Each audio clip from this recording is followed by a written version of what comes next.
When I suggested therapy to my wife after her miscarriage, I thought it would help her heal. What I didn't know was that her therapist was the one breaking her back and my marriage behind closed doors. Yeah, you heard that right.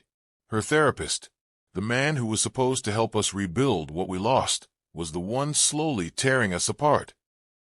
Hi, I'm Lamar, 47 years old, and I'm here to share my story. So make sure you listen till the end, and drop a comment telling me where you're watching from. We might just be from the same city, who knows? You see, I thought I understood pain. I thought losing our baby was the worst thing that could ever happen to me. But this was different. This wasn't fate or tragedy. It was betrayal with credentials. Now let me ask you this. If your partner's therapist started acting a little too personal, would you notice? Because I didn't. Not until it was way too late. Looking back now, maybe I should have seen the signs, the long sessions, the late-night homework, the sudden need for space. But when someone you love says they're trying to heal, you don't question it. You just want to believe they're getting better, even if deep down, something doesn't feel right. I used to wait up for her after those sessions, dinner on the table, lights dimmed, hoping she'd come home smiling again.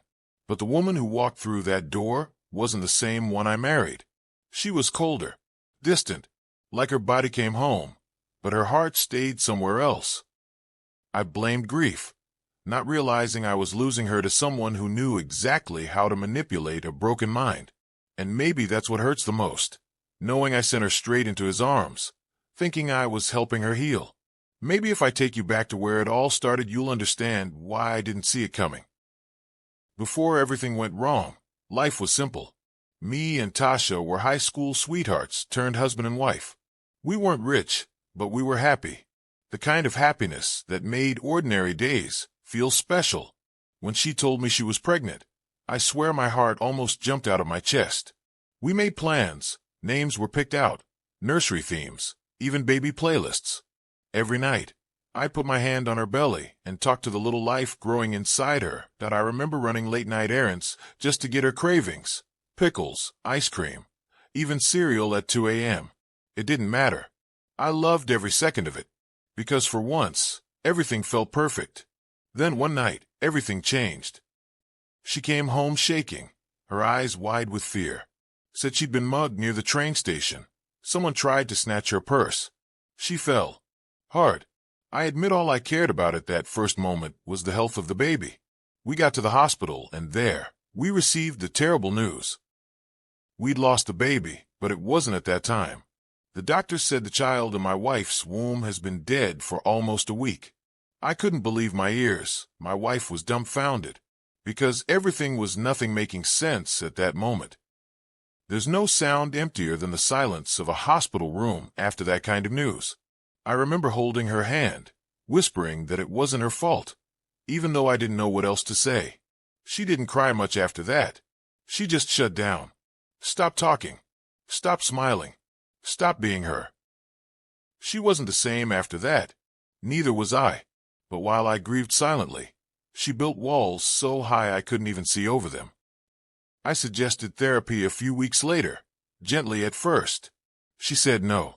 Then one afternoon, she called me, voice trembling. She'd almost been in an accident, daydreamed while driving back from the mall, and ran a red light. She got pulled over and ticketed for it. And that, I think, was her breaking point. That night she said, "Maybe you're right. Maybe I do need help." And that's how Dr. Quinton came into our lives. The man with the calm voice, kind eyes, and all the right words. He specialized in trauma recovery and relationship healing. At least, that's what he claimed. At first, I thought he was helping her. She seemed a bit lighter and more stable. I didn't realize the sessions weren't just therapeutic. I didn't know that while I was waiting outside for my wife to heal, she was using that time to destroy everything we built together. Tell me, if you were me back then, would you have seen it coming? Because I didn't. Not even close.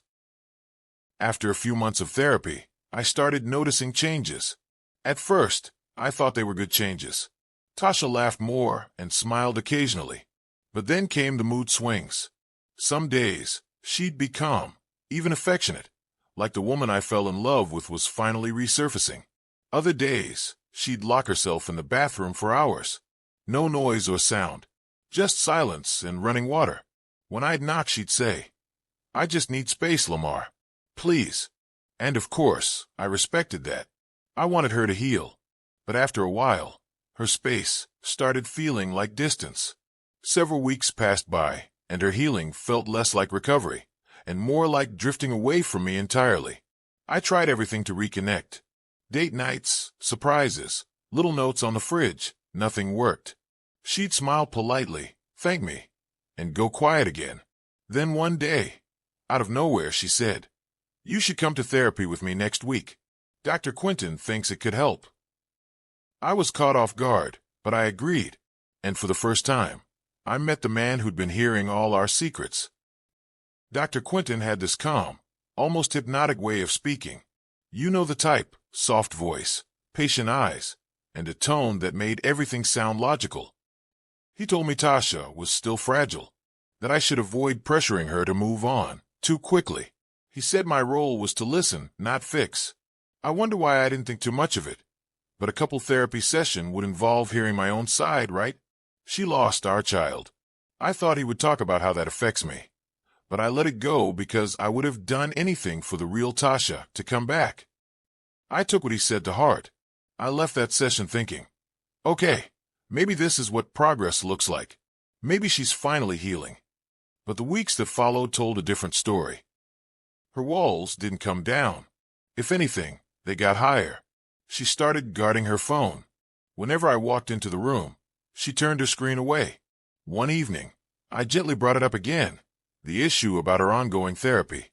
I suggested maybe she could try a new program, or a female therapist. I thought a woman in that profession would know what to do better. That's when she snapped. Her voice shook, but not from sadness, from anger. "You don't think I'm trying hard enough to get better, do you? You think you know better than my doctor?" I remember standing there speechless, because it wasn't what she said, it was how she said it.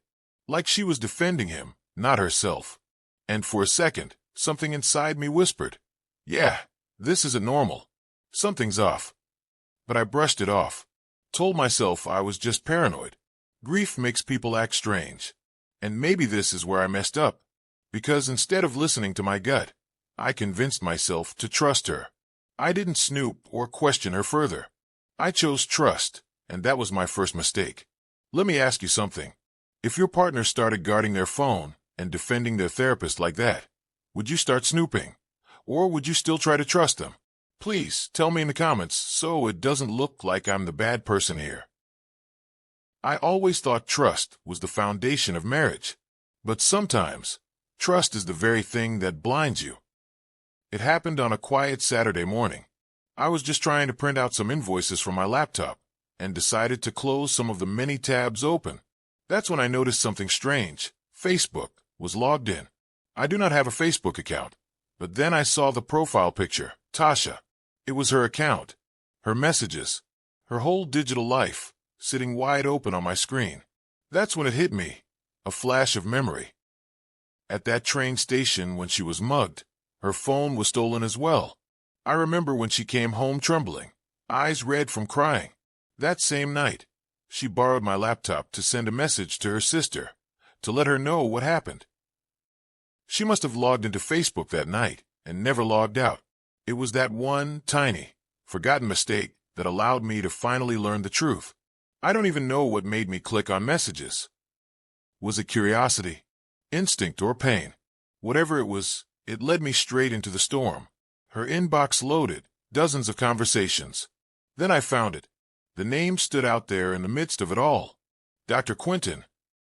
I hesitated, but I clicked it anyway. At first, it looked innocent. Therapy reminders, notes of encouragement. See you at our next session. Professional, polite. But as I scrolled further up, the tone started changing. Thanks for today. I really needed that. Then a reply. You're always safe with me, Tasha. My heart sank. Safe with him. I scrolled more. Wish we had more time today. I know. Maybe next time, we won't be interrupted. There were emojis, the kind you don't send your therapist. My palms were sweating. I didn't want to believe it, but the evidence was right there. What I thought were therapy sessions were something more. I kept on scrolling. Then came a message that stopped me cold. She'd said, "Sometimes I wonder if I even wanted that baby. I just felt trapped, like my life stopped being mine." And his reply, "You deserve to feel free again. You deserve to live without guilt." That line played over and over in my head. The man who was supposed to help her heal was helping her justify betrayal. The whole summary of the chat was hotel meetups, disguised as sessions. Flirty inside jokes and voice notes. I scrolled further up, heart pounding, and I discovered that this affair has been going on for months, even around the period I suggested her getting a new therapist, because things were not working from my perspective. I felt stupid. I have been made a fool of. That wasn't all. Among the messages I reached one that shattered me completely. "If the divorce gets messy, I can come provide emotional support if you'd like that." And she replied with a heart emoji. That's when I realized I wasn't just losing my wife. I'd been outplayed by her therapist. The man she trusted with her trauma was the same one weaponizing it against me. I just sat there, staring at the screen, for what felt like hours. Everything made sense now. Her defensiveness, her distance, her anger whenever I mentioned getting a new therapist. I remember whispering to myself, "How long has this been going on? Was it before we lost the baby or after?" But deep down, I knew the timeline didn't even matter anymore. What mattered was that she'd betrayed me with the one person I trusted to fix us. Have you ever felt your heart break and burn at the same time? That was me, sitting there in silence, reading their secrets like a stranger in my own life. Then something inside me switched. I wasn't crying. I wasn't even angry yet. Just cold. Focused. Because at that moment, I knew I couldn't unsee any of it. The question now wasn't if I'd confront her, it was how. Let me ask you something. If you found out your partner and their therapist were plotting against you, would you confront them right away? Or play it smart and wait for the perfect moment to strike? Because I thought about both. But what I actually did next set everything in motion. That night, I couldn't sleep. Not a single second. Every time I closed my eyes, I saw those messages. Her words. His replies. All of them playing like a movie I never agreed to star in. I just sat there in the dark, staring at the ceiling, asking myself the same questions over and over. How did we get here? When did the woman who once cried in my arms start whispering love to another man? By morning, I made up my mind to find out the truth from her. She came downstairs for breakfast, still half asleep, like it was just another Saturday. I watched her pour herself some coffee, and I called her by her name. She looked confused when she heard the coldness in my voice. She looked up, smiled faintly. "What's wrong?" I turned the laptop toward her. Her Facebook page was open, her messages with Dr. Quinton sitting right there. Her face went pale. All the color drained from her skin. She couldn't say a thing for what felt like a long time. I watched as she pushed the laptop away and fidgeted with her fingers. I didn't say a word either. Just let the silence crush the space between us. Finally, she sat down slowly, tears already forming. "I'm sorry, Lamar," she said. "I didn't mean for it to go this far." I remember my voice was steady, almost too steady. I just asked, "How long?" She buried her face in her hands. "After the miscarriage," she whispered. "I wasn't myself. You were so quiet, and I felt alone." He listened. He understood me. I nodded slowly. "So now you're blaming me, huh? And then what? You just fell into his arms." She shook her head violently. "No, it wasn't like that. I didn't plan it. It just happened. One thing led to another. He said the right things, made me feel safe again." I stared at her for a long time, then asked the question that had been burning in my chest all night. "Why didn't you come to me? I lost that baby too, Tasha. I lost you. You think I wasn't hurting?" She looked at me through tears and said, "I didn't know how to talk to you anymore. You looked at me differently. I felt like a failure. The therapy, it just filled the emptiness." Bullshit. I wonder why people caught cheating won't just accept their shortcomings instead of trying to gaslight the other partner. Here she was, wanting me to share in the blame. I leaned back in my chair, and for the first time in months, I felt nothing. Not anger or pain. Just emptiness. The same emptiness she said she felt. I'm not going to yell, I told her quietly. I'm not going to curse or throw things. But I want you to understand something. She looked up, eyes swollen. I continued. You bottled up your pain. You shut me out. You chose to deal with your grief by destroying mine. You didn't just cheat on me, Tasha. You humiliated me. Of all people, your therapist, Tasha. Your therapist. To think I joined you in a session with him. She sobbed. Lamar, please. I raised my hand. No, don't apologize. You wanted to feel safe, right? Well, I hope he made you feel that way. Because you're going to need it. She froze. What do you mean? I said slowly. I'm giving you exactly what you wanted. You said you didn't want to be married anymore. So you won't be. Her face crumbled. No, Lamar, listen. Please listen to me. I'm giving you your freedom, I said. And you know what's funny? You could have just asked for it. But instead, you chose to hurt me this way. I closed the laptop and stood up. I'll contact a lawyer on Monday. You don't have to worry about a fight. You'll get your peace. And as for that idiot, I let the sentence hang as I nodded and walked away. She must have sensed my disgust in that last statement, because the next thing that came out her mouth was her begging me not to do anything stupid. Maybe she thought I was going to beat him up. That would have been too easy. I'm not a musclehead, but I've got into fights back in the day. I grew up in a very rough neighborhood, and you learn to stand up for yourself fast. But no, getting into a physical tussle with another man hasn't been something I've ever thought of doing, especially not for the kind of person I've now known Tasha to be. I was going to exert my revenge in the most crushing way possible on that fool. As I walked out of the house, Tasha followed me, her crying causing a cloud of discomfort that I yelled at her to back off. As I sat in my car heading out, I realized something powerful. Sometimes, revenge isn't about rage. It's about restoring balance. Let me ask you something. If you found out the man your partner cheated with was their therapist, would you go after your partner or the professional who used his position to cross the line?